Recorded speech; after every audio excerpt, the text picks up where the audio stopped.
ಉಸಿರು ನಿಂತರೆ ಮಾತ್ರ ಸಾವಲ್ಲ, ಉಸಿರು ಇರುವಾಗಲೇ ಸಾಲದ ಸಮಸ್ಯೆಯಿಂದ, ಅನಾರೋಗ್ಯದ ಸಮಸ್ಯೆಯಿಂದ, ಬಿಸ್ನೆಸ್ಸಲ್ಲಿ ವ್ಯಾಪಾರದಲ್ಲಿ ನಷ್ಟಗಳ ಲಾಸ್ಗಳ ಸಮಸ್ಯೆಯಿಂದ, ಮನೆಗಳಲ್ಲಿ ಸಂಬಂಧಗಳ ಸಮಸ್ಯೆಯಿಂದ, ಅಷ್ಟೇ ಅಲ್ಲ ಇನ್ನೂ ಅನೇಕ ವೈಯಕ್ತಿಕ ಸಮಸ್ಯೆಗಳಿಂದ ನಾವು ನರಳುತ್ತಿದ್ರೆ ಉಸಿರು ಇರುವಾಗಲೇ ಸತ್ತಂತೆಯೇ ಲೆಕ್ಕ. ನಾವು ಎಷ್ಟೋ ಜನ ಉಸಿರಾಡ್ತಿದ್ದೀವಿ, ಬಟ್ ನಿಜವಾಗ್ಲೂ ಬದುಕಿದ್ದೀವ ಅಲ್ಲ ಜೀವಿಸ್ತಿದ್ದೀವ ಈ ಲೈಫ್ನ?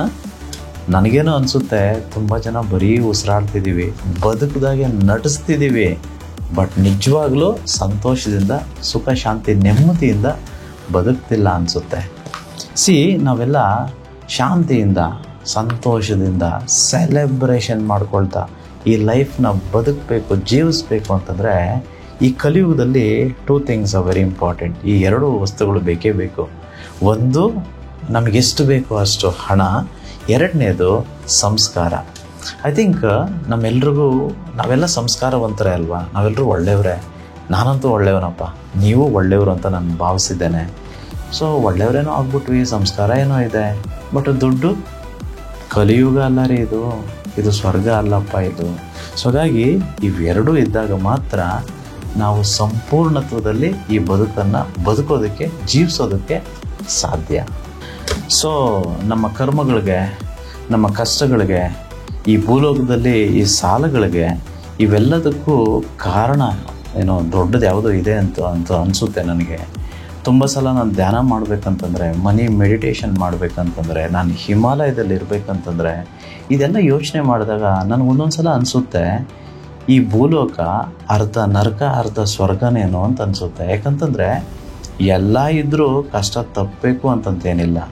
ದುಡ್ಡಿದ್ರೆ ಕಷ್ಟಗಳನ್ನು ಎದುರಿಸೋದಕ್ಕೆ ಶಕ್ತಿ ಹೆಚ್ಚಿರುತ್ತೆ ಹೊರತು ಈ ಭೂಲೋಕದಲ್ಲಿ ಯಾರಿದ್ದಾರೋ, ಇನ್ನು ಮುಂದೆ ಯಾರ್ಯಾರು ಬರ್ತಾರೋ ಎಲ್ಲರಿಗೂ ಒಂದಂತೂ ಗ್ಯಾರಂಟಿ, ಸುಖನೂ ಗ್ಯಾರಂಟಿ, ಹಾಗೆ ದುಃಖನೂ ಗ್ಯಾರಂಟಿ. ಸೊ ಎನಿವೆ, ಈ ಮುಂಬರುವ ವರ್ಕ್ಶಾಪ್ನಲ್ಲಿ ನಾವು ಪೂರ್ವಜನ್ಮದ ಧನ ದೋಷ ಕರ್ಮಗಳನ್ನು ಹೇಗೆ ಪರಿಪೂರ್ಣವಾಗಿ ನಿವಾರಿಸ್ಕೊಳ್ಳೋದು ಅನ್ನೋದ್ರ ಬಗ್ಗೆ ವರ್ಕ್ಶಾಪ್ ಮಾಡ್ತಿದ್ದೀವಿ. ತುಂಬ ಅದ್ಭುತವಾಗಿರುವಂಥದ್ದು. It's my personal favourite. ಈಗ ನಾನು ನಿಮ್ಮನ್ನು ಕೇಳ್ತೇನೆ, ನೀವು ಏನು ಕರ್ಮ ಮಾಡಿದ್ದೀರಾ ಅಂತಂತೇಳಿ. ಇನ್ಫ್ಯಾಕ್ಟ್ ನಾವು ಮಾತಿಗೆ ಮಾತಾಡ್ತಿರ್ಬೇಕಂತಂದರೆ ಫ್ರೆಂಡ್ಸ್ ಜೊತೆ ಹೇಳ್ತಿರ್ತೀವಲ್ಲ, ಕಷ್ಟ ಬಂದಾಗ, ಅಯ್ಯೋ ಏನು ಕರ್ಮ ಮಾಡಿದ್ನೋ ಏನೋ, ಈ ಜನ್ಮದಲ್ಲಿ ನಾನೇನು ಮಾಡಲಿಲ್ಲ, ಯಾವ ಜನ್ಮದಲ್ಲಿ ಏನು ಮಾಡಿಬಿಟ್ನೋ ಏನು ಮಾಡಿದ್ನೋ ಗೊತ್ತಿಲ್ಲ ಅಂತಂತೇಳಿ. ಆ ಕರ್ಮಗಳಿಗೆಲ್ಲ ಸೊಲ್ಯೂಷನ್ ಇದೆ. ಸೊ ಖಂಡಿತವಾಗಿಯೂ ಈ ಮುಂಬರೋ ವರ್ಕ್ಶಾಪ್ಗೆ ಯಾರೆಲ್ಲ ಬರ್ತಿದ್ದೀರೋ ಗೆಟ್ ರೆಡಿ. ಎಲ್ಲರಿಗೂ ಆ ವಿಶ್ವದ ಆಶೀರ್ವಾದ ಸಿಗುತ್ತೆ. ಎಲ್ಲರ ಕರ್ಮಗಳು ತಾನಾಗೆ ಕಳೆದು ಹೋಗಬೇಕು. ನಾವೆಲ್ಲರೂ ಶ್ರೀಮಂತರಾಗಬೇಕು. ನಾವೆಲ್ಲರೂ ಈ ಬದುಕನ್ನು, ಈ ಭವ್ಯ ಬದುಕನ್ನು, ಈ ವಿಶ್ವ ಕೊಟ್ಟಂಥ ಗಿಫ್ಟನ್ನು ಎಂಜಾಯ್ ಮಾಡ್ತಾ ಬದುಕಬೇಕು.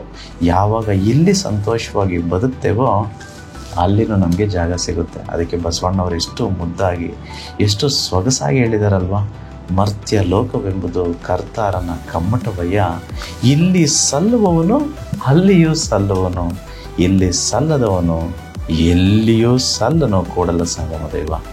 ಸೊ ಎಲ್ಲರೂ ನನ್ನ ವರ್ಕ್ಶಾಪಲ್ಲಿ ನಾನು ಸಿಗ್ತೇನೆ. ಎಲ್ಲರೂ ಶ್ರೀಮಂತರಾಗೋಣ. ಇನ್ನೊಂದು ವಿಶೇಷತೆ ಮರ್ತೋಗಿದೆ, ನಾನು ಹೇಳಲೇಬೇಕು ನಿಮಗೆ. ಹೊಸ ಪುಸ್ತಕ ಬಿಡುಗಡೆ ಆಗ್ತಿದೆ.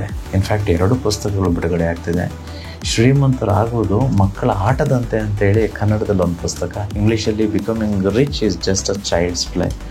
ಆಮೇಲೆ ತುಂಬ ಜನ ನೀವು ಕ್ವೆಶನ್ ಕೇಳ್ತಾನೆ ಇರ್ತೀರಾ, ಯಾವ ಫಾರ್ಮೇಷನ್ ಮಾಡಬೇಕು, ಹೇಗೆ ಮಾಡಬೇಕು, ಈ ಟೆಕ್ನಿಕ್ಸು ಹೇಗೆ ಮಾಡೋದು, ನಮಗೆ ಕನ್ಫ್ಯೂಷನ್ ಇದೆ, ತುಂಬ ಅಫರ್ಮೇಷನ್ಸ್ ಇದೆ, ಯಾವತ್ತು ಮಾಡಿದ್ರೆ ಸಾಕು, ಇನ್ನು ಯಾವುದಾದ್ರೂ ಟೈಮಲ್ಲಿ ಮಿಸ್ ಆದರೆ ಏನು ಮಾಡಬೇಕು, ಇವೆಲ್ಲದಕ್ಕೂ ಉತ್ತರ ಅಫರ್ಮೇಷನ್ ಮಂತ್ರ ಮತ್ತು ತಂತ್ರ ಅಂತಂತೇಳಿ ಇನ್ನೊಂದು ಪುಸ್ತಕ ಬರ್ತಿದೆ. ಆ ಪುಸ್ತಕದಲ್ಲಿ ಇದಕ್ಕೆಲ್ಲವೂ ಈ ನಿಮ್ಮೆಲ್ಲ ಡೌಟ್ಸ್ಗೆ ಕ್ಲಾರಿಟಿ ಅದರಲ್ಲಿ ಸಿಗುತ್ತೆ. ಪುಸ್ತಕವನ್ನು ತೆಗೆದುಕೊಳ್ಳೋಣ, ಓದೋಣ, ಕಲಿಯೋಣ, ನಾವೆಲ್ಲರೂ ಶ್ರೀಮಂತರಾಗೋಣ. ಸೊ ಯಾರೆಲ್ಲ ಈ ವರ್ಕ್ಶಾಪ್ಗೆ ಬರ್ತಿದ್ದೀರೋ ಅವರು ಬರೋದಕ್ಕಿಂತ ಮುಂಚೆ ಇಲ್ಲಿ ನೋಡಿ, ನನ್ನ ಮುಂದೆ ಬೆಲ್ಲ ಇದೆ ನೋಡಿ, ಕಾಣಿಸ್ತಿದೆ ಅಂತ ಭಾವಿಸ್ತೇನೆ.